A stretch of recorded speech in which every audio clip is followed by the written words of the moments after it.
प्रश्न 7।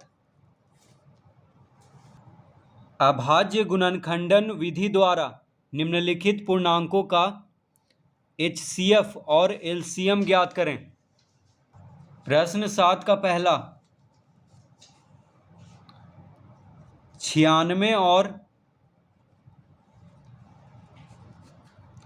404। तो 96 और 404 का मसा और लसा ज्ञात करना है। HCF मतलब हो गया मसा यानी महत्तम और LCM मतलब हो गया लघुत्तम। तो महत्तम और लघुत्तम निकालना है 96 और 404 का अभाज्य गुणनखंडन विधि द्वारा। तो सबसे पहले हम अभाज्य गुणनखंड करेंगे 96 का। तो अभाज्य गुणनखंड का मतलब हो गया कि अभाज्य संख्या से इसको भाग देंगे। तो 2 से देखिए 96 लग रहा है, 2 क्या है अभाज्य संख्या है। तो 48 दूना 96, 2 से 96 को भाग देंगे तो 48 आएगा। फिर 2 से ये लग रहा है 24 दूना 48, फिर 2 से लगाएंगे इसको तो 12 दूना 24 हो जाएगा। फिर 2 छक 12, फिर 2 तिया 6। 3 क्या है अभाज्य संख्या है तो अब नहीं लगेगा। अब 404 का अभाज्य गुणनखंड करेंगे यहाँ पे। तो 2 से ये भी लग जा रहा है, 2 दूना 4, 2 दूना 4 यानी 202 बार में। फिर 2 से लगेगा 2 गुना 1 2, 0, 2 गुना 1 2 यानी 101 बार में लग जाएगा। तो 101 क्या है अभाज्य संख्या है तो अब नहीं लगेगा। तो दोनों का अभाज्य गुणनखंड हो गया है। अब यहाँ पे लिखेंगे अतः 96 बराबर, अब 96 में देखिए कितना 2 आया है, 1 2 3 4 5, 5 2 आया है यानी 2 का घात 5 लिख देंगे गुना 3। तो 96 का अभाज्य गुणनखंड में 2 जो है 5 बार आया है, 1 2 3 4 5 यानी 2 का घात 5 लिखेंगे और फिर 3 एक बार आया है तो 2 का घात 5 गुना 3 इस तरह लिख लेंगे, कॉमा देंगे। अब 404 का अभाज्य गुणनखंड में 2 कितना बार आया है 2 बार, तो 2 का घात 2 लिखेंगे गुना 101।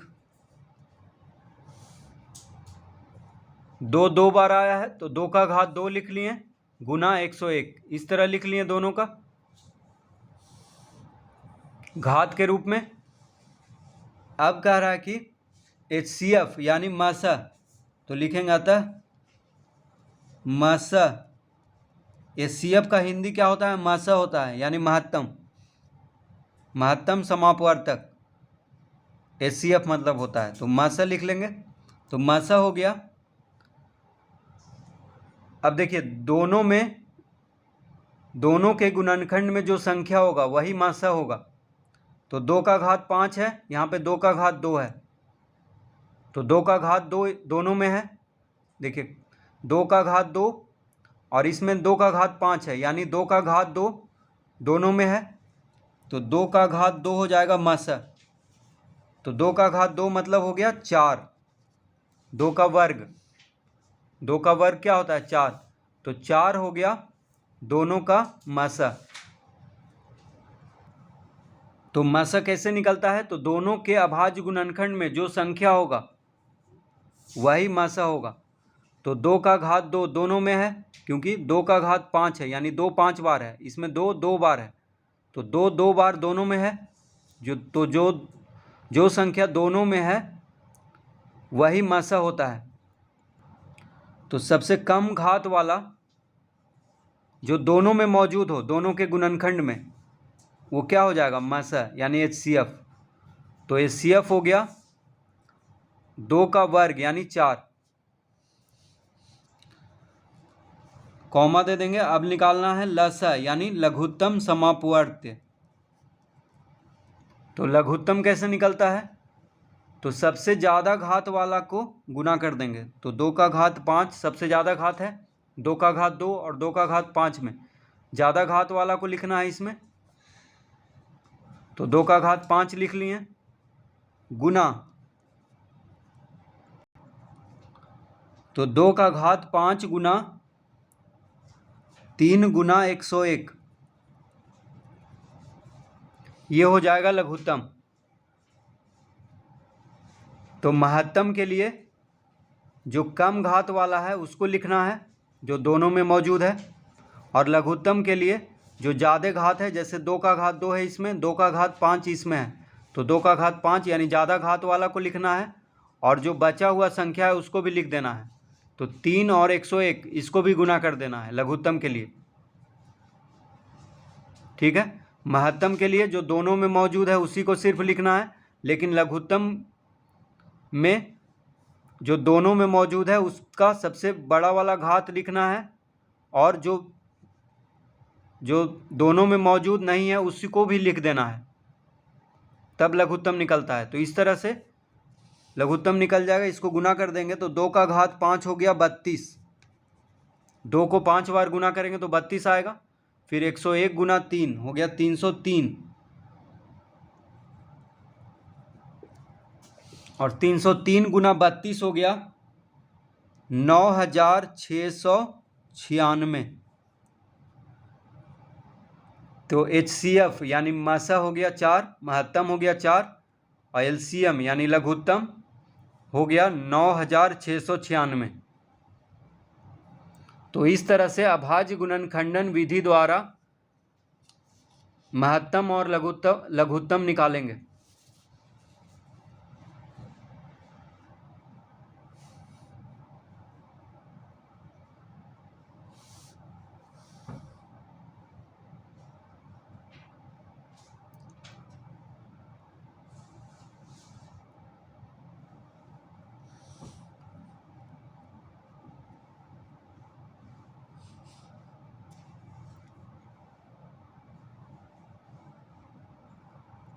दूसरा 6 और 20, 6 और 20, तो इन दोनों का पहले अभाज्य गुणनखंड करेंगे। तो 6 का अभाज्य गुणनखंड करेंगे, 2 से देखिए कट रहा है, 2 तिया 6, अब नहीं लगेगा क्योंकि 3 क्या है, अभाज्य संख्या है। अब 20 का अभाज्य गुणनखंड कर लेते हैं, 2 से 10 दूना 20, फिर 2 से लगा देंगे, 2 पचे 10, 5 अभाज्य संख्या है तो अब नहीं लगेगा। तो यहाँ पे अब लिख लेंगे 6 का अभाज्य गुणनखंड हो गया 2 गुना 3, कॉमा, और 20 का अभाज्य गुणनखंड हो गया, देखिए 20 में 2 2 बार आया है, 2 कितना बार आया है, 2 बार, तो 2 का घात 2 लिख लेंगे गुना 5, 2 गुना 2 यानी 2 का घात 2 लिख लेंगे, और 5 है यानी 2 का घात 2 गुना 5, ये हो गया अभाज्य गुणनखंड। अब निकालना है हमको मसा यानी HCF। तो मासा हो गया वैसी संख्या जो दोनों में मौजूद हो, दोनों के गुणनखंड में मौजूद हो। तो 2 इसमें भी है, 2 देखिए इसमें भी है, यहाँ पे 2 सिर्फ एक बार है, यहाँ पे 2 2 बार आया है, तो एक बार वाला को लेंगे क्योंकि एक बार दोनों में आएगा। तो मासा हो गया 2, यानी 6 और 20 का मासा कितना हो गया, 2 हो गया। और लघुत्तम यानी लसा, तो लसा के लिए वैसी संख्या जो दोनों में मौजूद हो उसका सबसे ज़्यादा वाला घात को लिखना है। तो 2 का घात 2 लिख लेंगे गुना 3 गुना 5, यानी जो दोनों में मौजूद नहीं है उसको भी लिखना है, गुना करना है। तो 2 और 2 का घात 2 में ज़्यादा वाला घात को लिखना है, फिर जो दोनों में नहीं है उसको भी गुना कर देना है। तो 3 और 5 को भी गुना कर देना है, तब लघुत्तम निकलेगा। तो 2 का वर्ग हो गया 4, और 5 तिया हो गया 15, यानी 15 चौके 60। तो मासा हो गया 2 और लसा हो गया 60।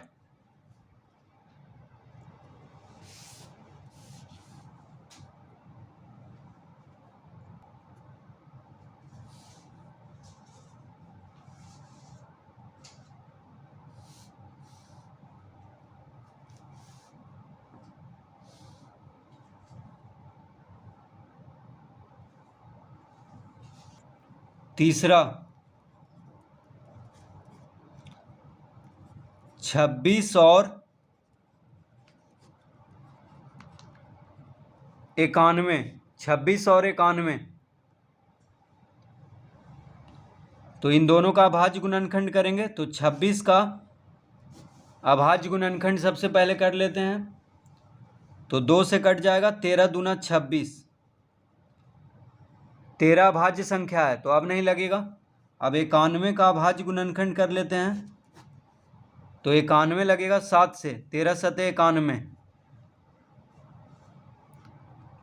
ठीक है। तो दोनों का अभाज्य गुणनखंड हो गया है।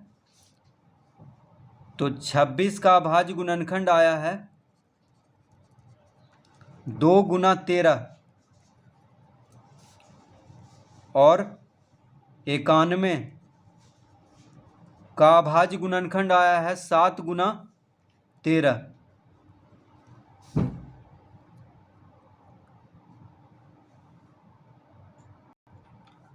तो इस तरह लिख देंगे 26 का अभाज्य गुणनखंड 2 गुना 13, देखिए 2 और 13 आया, और 91 का 7 और 13 यानी 7 गुना 13। तो मसा क्या होता है? दोनों के गुणनखंड में जो संख्या मौजूद हो उसी वही मसा होता है। तो 13 इसमें भी है, 13 इसमें भी है, तो 13 हो जाएगा मसा यानी महत्तम। 26 और 91 का 13 हो गया, 26 और 91 का मसा हो गया 13। अब लसा निकालना है यानी लघुत्तम। तो लघुत्तम के लिए जो दोनों में मौजूद हो उसको भी लिखना है, ठीक है। इसमें भी 13 है, इसमें भी 13 है, तो उसको तो लिखना ही है 13, और जो नहीं भी है उसको भी लिखना है। तो 2 गुना 7 भी लिखना है। देखिए 13 इसमें भी है, 13 इसमें भी है, तो 13 को तो लिख दिए, दोनों में एक एक बार है तो उसको लिख दिए, और जो दोनों में मौजूद नहीं है उसको भी लिख देना है, गुना कर देना है। तो 13 गुना 2 गुना 7 हो जाएगा लसा। तो 13 गुना 2 गुना 7 हो जाएगा 182,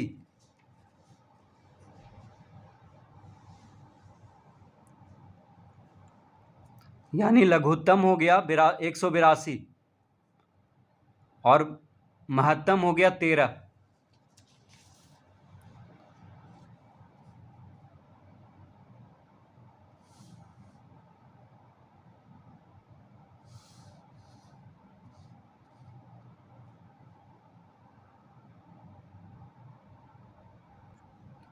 चौथा प्रश्न 87 और 145, 87 और 145, तो दोनों का अभाज्य गुणनखंड करेंगे। सबसे पहले 87 का कर लेते हैं। तो 87 जो है 2 से नहीं लगेगा, 3 से लग जाएगा। 29 तिया 87, ठीक है। 3 से 87 को भाग देंगे तो 29 आएगा। 29 क्या है? अभाज्य संख्या है, तो अब नहीं लगेगा। अब 145 का अभाज्य गुणनखंड करेंगे। 145 5 से कटेगा, 29 बचे 145, ठीक है। तो यहाँ पे लिख लेंगे 87 का अभाज्य गुणनखंड आ गया 3 गुना 29, और 145 का अभाज्य गुणनखंड हो गया 5 गुना 29। दोनों का अभाज्य गुणनखंड हो गया है, तो अब मासा निकाल लेते हैं। तो मासा का मतलब हो गया यानी महत्तम हो गया जो दोनों में मौजूद हो। जैसे 29 इसमें भी है, 29 इसमें भी है, तो मासा हो जाएगा 29। 87 और 145 का मासा कितना होगा? 29। अब निकालना है लसा यानी लघुत्तम। तो लघुत्तम के लिए जो दोनों में मौजूद हो उसको तो लिखना ही है, और जो दोनों में मौजूद नहीं है उसको भी गुना कर देना है। तो 29 29 दोनों में है, तो 29 को लिख लिए। फिर 3 और 5 ये दोनों को भी गुना कर देना है। तो 29 गुना 3 गुना 5 आ जाएगा 435, 435। यानी महत्तम हो गया 29, लघुत्तम हो गया 435।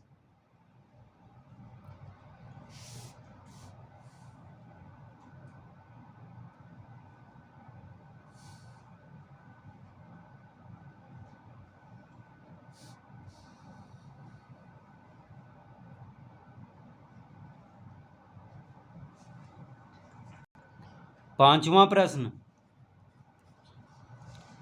1485 और 4356, तो इन दोनों का अभाज्य गुणनखंड करेंगे। तो सबसे पहले 1485 का अभाज्य गुणनखंड कर लेते हैं। तो 1485 2 से नहीं कटेगा, 3 से कट जाएगा ये। तो 3 चौके 12, 2 इधर गया तो 28 हो गया। तो 3 नंबर 27 लगा देंगे, 1 इधर गया 15, 3 पचे 15। फिर 495 3 से कट जाएगा, 3 गुना 1 3, 3 गुना 1 3, 1 इधर गया 19 हो गया। तो 3 छक 18 लगा देंगे, 1 इधर गया 15 हो गया। तो 3 पचे 15, फिर 3 से लगेगा, 3 पचे 15, 1 इधर गया 15 हो गया। 3 पचे 15 यानी 55। अब 55 जो है 3 से नहीं लगेगा, 5 से लग जाएगा।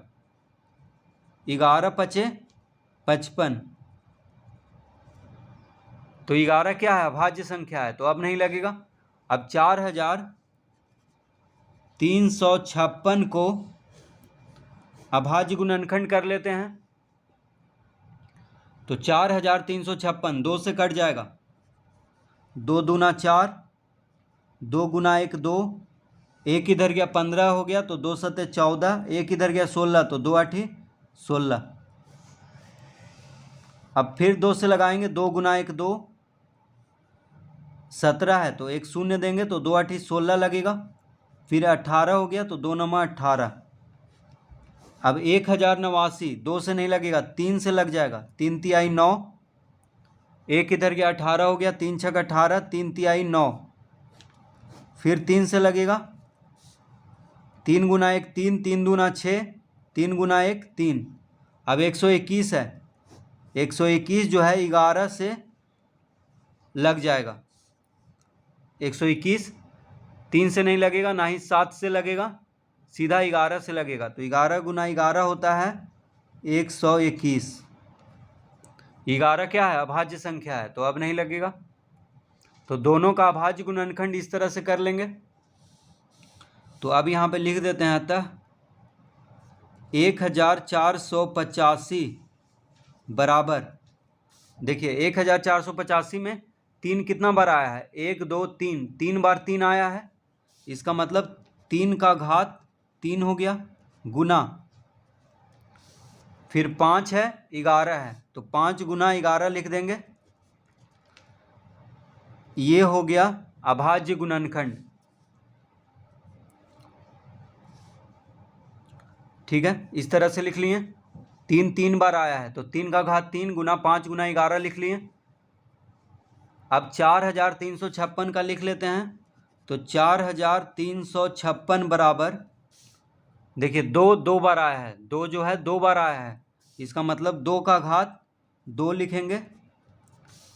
3 2 बार आया है, तो 3 का घात 2 लिखेंगे, गुना 11 भी 2 बार आया है, तो 11 का घात 2 लिख लेंगे। इस तरह लिख लेंगे दोनों का अभाज्य गुणनखंड। अब निकालना है मसा और लसा। तो मसा का मतलब हो गया महत्तम, तो मसा कैसे निकलेगा, तो वैसी संख्या जो दोनों के अभाज्य गुणनखंड में हो उसी को मसा कहेंगे। तो देखिए 11 इसमें भी है, 11 इसमें भी है, ठीक है। 1 11 इसमें है, इसमें 2 11 है, तो 1 11 तो दोनों में हुआ। और 3 यहाँ पे 3 है, इसमें 3 जो है 3 है, और इसमें 3 जो है 2 है, तो 2 3 यहाँ 3 3 बार आया है, इसमें 3 2 बार आया है, तो 2 बार 3 इसमें भी हो गया, यानी 3 का घात 2 दोनों में है। और 1 11 दोनों में है, तो 3 का घात 3 और 3 का घात 2, तो कम घात वाला दोनों में होगा। 3 का घात 2 दोनों में हो गया, क्योंकि यहाँ पे 3 बार 3 है, यहाँ पे 2 बार 3 है, तो 3 जो है 2 बार इसमें भी होगा, क्योंकि यहाँ पे 3 बार है, तो 3 जो है 3 2 बार दोनों में है, और 11 1 बार दोनों में है, यानी कम घात वाला लिख लेंगे जो दोनों में मौजूद है। तो 3 का घात 2 गुना 11 हो गया मासा, यानी 3 का वर्ग यानी 9, 9 गुना 11 यानी हो गया 99, मासा हो गया 99। अब निकालना है लसा।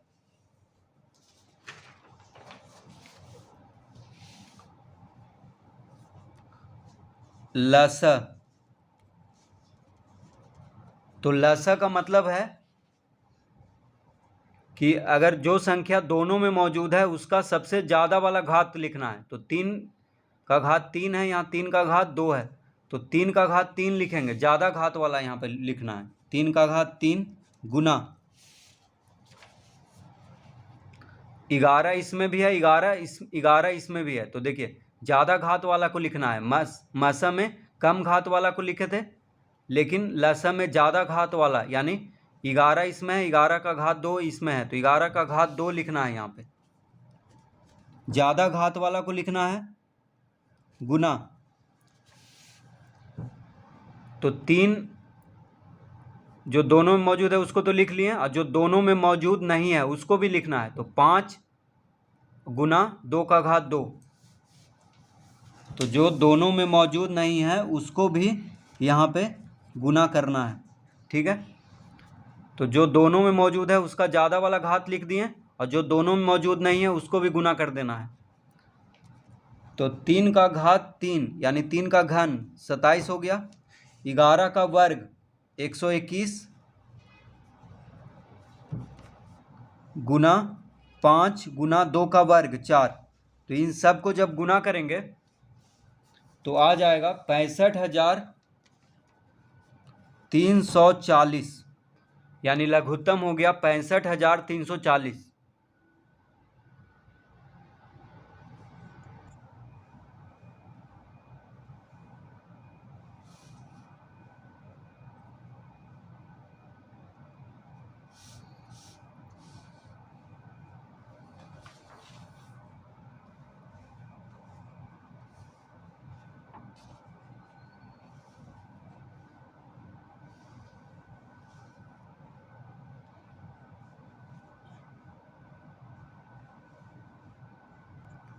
छठा प्रश्न, 1095 और 1168,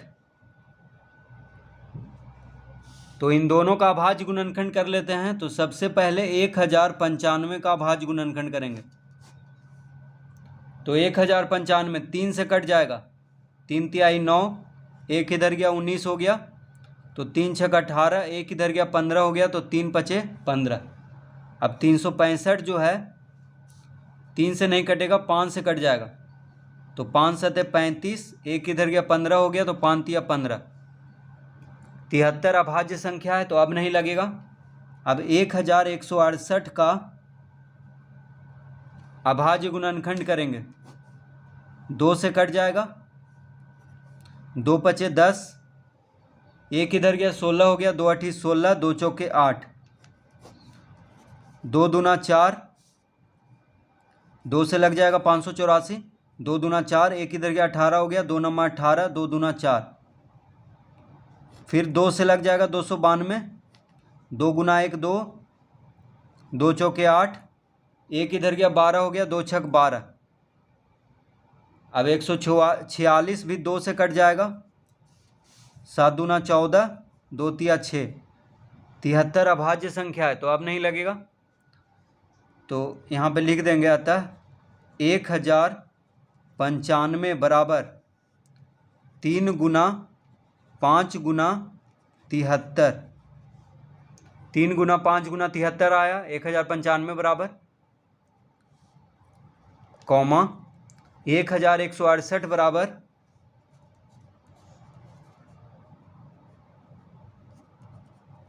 1168 में देखिए 2 कितना बार आया, 1 2 3 4, 4 बार आया है 2, तो 2 का घात 4 लिखेंगे गुना 73। इस तरह लिख दिए दोनों का अभाज्य गुणनखंड। अब निकालना है हमको मसा। तो मसा बराबर, मसा क्या होता है, वैसी संख्या जो दोनों में मौजूद हो। तो 73 इसमें भी है, 73 इसमें भी है, तो मसा हो जाएगा 73। मसा क्या हो गया 73। अब निकालना है लघुत्तम, कॉमा दे देंगे। तो लघुत्तम कैसे निकलता है, तो जो संख्या दोनों में मौजूद है उसको तो लिखना ही है। 73 देखिए दोनों में है तो 73 लिख दिए, और जो दोनों में मौजूद नहीं है उसको भी लिखना है। तो 3 गुना 5 गुना 2 का घात 4, यानी जो संख्या दोनों में मौजूद है उसको तो लिखना ही है। तो 73 इसमें भी है, 73 इसमें भी है, तो 73 लिख दिए। अब बाकी जो दोनों में मौजूद नहीं है उसको भी गुना कर देना है। तो 3 गुना 5 गुना 2 का घात 4, यानी इन सब को गुना करना है। तो हो जाएगा 73 गुना 5 तिया 15 होता है, गुना 2 का घात 4 मतलब हो गया 16। 2 का घात 4 का मतलब क्या हुआ 16। अब 73 गुना 15 गुना जब 16 करेंगे तो आ जाएगा 17,520, यानी लघुत्तम हो गया 17,520। तो इस तरह से इसको हल करेंगे।